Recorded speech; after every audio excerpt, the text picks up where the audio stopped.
video is part of a sourdough collaboration of 17 homesteading blogs, where we've collected 17 of our favorite sourdough recipes for you. So please go visit those blogs. I will leave a link in the description box taking you to my blog, Texas Farmstead Living, where you will find all the links to visit these beautiful homesteading blogs and get the recipes.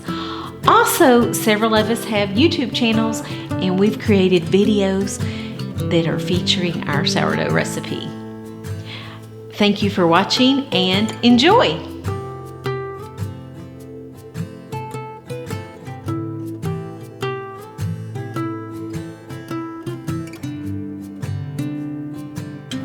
On today's video, I'm going to show you how to make homemade sourdough biscuits without using baking powder or baking soda.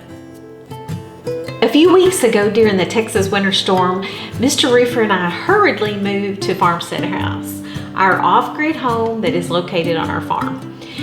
We did not have much time to prepare and to move things out, so I just grabbed my sourdough starter and some einkorn flour and off we went.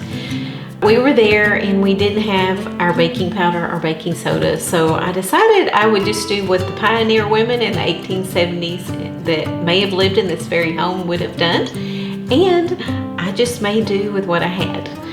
I really learned that we really need to adapt to our situation and be creative in problem solving, and so that is what I did. So I made biscuits all week, only using sourdough for the leavening, and they were absolutely delicious.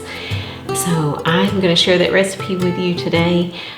Also, I want to share with you some information about the wheat that we're going to use today. It is called heirloom Sonora wheat. It is the oldest surviving wheat variety in the Americas. It is from the Sonoran Desert, and it grows really well in Texas, and that is why Mr. Rueffer and I have chosen this variety to grow at our wheat farm in the rolling plains of Texas. That is up in the northern part of Texas. I live in the Texas Hill Country, but our wheat farm is in that area. And we have been converting the wheat farm from conventional to a organic no-till system, the regenerative farming practices. It is really important to me to take care of our soil and to not just be sustainable, but to regenerate the farm. So that is the wheat we are growing. We are growing the wheat for a mill in Austin, Texas. So if you want to, watch our journey, we create videos about that, and go back and watch those. Let's get started on our sourdough biscuits.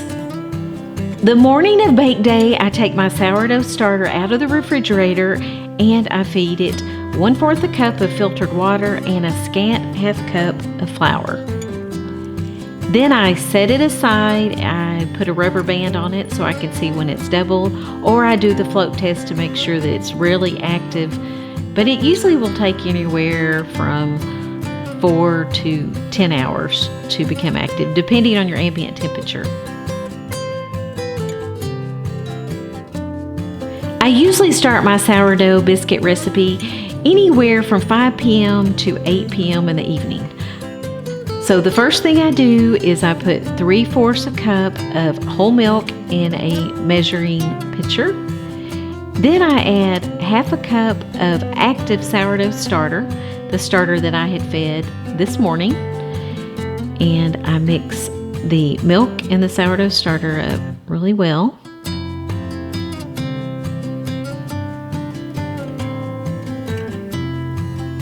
Then I cut off 2 tablespoons from a stick of butter and set it aside. The butter is unsalted. Then I measured 2 cups of flour. I'm using Sonora flour in this case.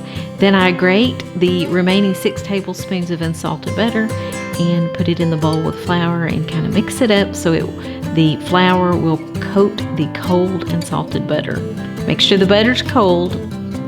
Then I make a little well in the middle, and I add my sourdough starter and milk mixture. And I just combine until it is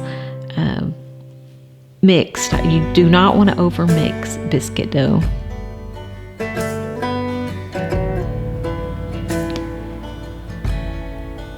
So then I take the remaining 2 tablespoons of butter and melt it, and I use that to butter my 9-inch pie pan. So I put the biscuit dough on a lightly floured cutting board in my case, and I used my bench scraper to pat the biscuit dough out into a 6-inch square, and that's about how wide my bench scraper is. So we went directly into shaping.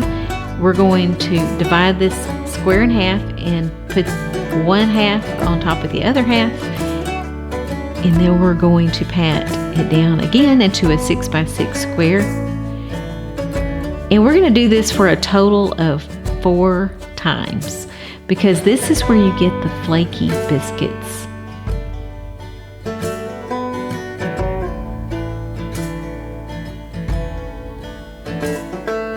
And we used really cold butter, so the little flakes will show up as little butter pockets in our biscuits. So we want to be real careful and delicate with our biscuit dough. I just love this recipe because you can, make it the evening before. Just mix everything and cut your biscuits out and let them rise a little bit, and you are ready to go because you refrigerate the biscuits overnight. Okay, I'm using a 2-inch biscuit cutter. This is another very important step.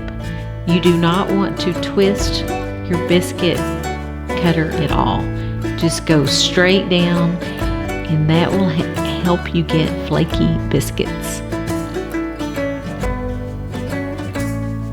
I usually get 10 to 12 biscuits from this recipe. I also re-roll my dough, and you can also divide it and pat it down again to get, the layers.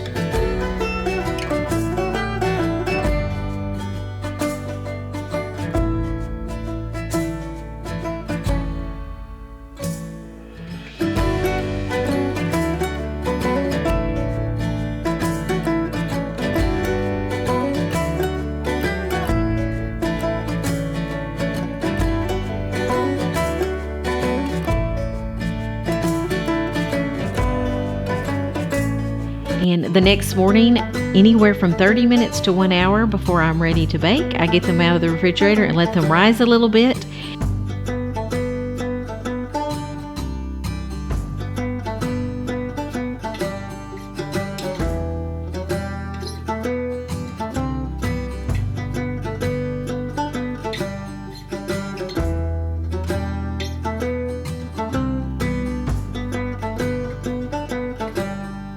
And when they're baked, I put the melted butter that I had saved from the 2 tablespoons, and I pour it over the biscuits. And there you have it, a very, very easy sourdough biscuit recipe that has no baking powder or baking soda. Our biscuits turned out so beautiful. They are so flaky and tender. You will never know there's not baking powder or baking soda in them. They are a beautiful color. Look how they rose. They have a beautifully brown top. And now we're going to put our homemade jam on our beautiful biscuits. So first we have our fig vanilla jam.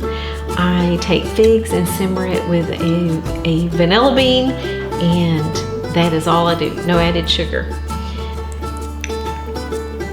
Just love the little subtle hint of vanilla. So beautiful, so delicious. So the Sonora wheat was freshly ground, beautiful butter, and homemade fig jam. Oh, delicious. I wish you were here to have tea with me. From our Texas Hill Country farmstead to you, have a blessed day, and we'll see you in the next video. Bye-bye.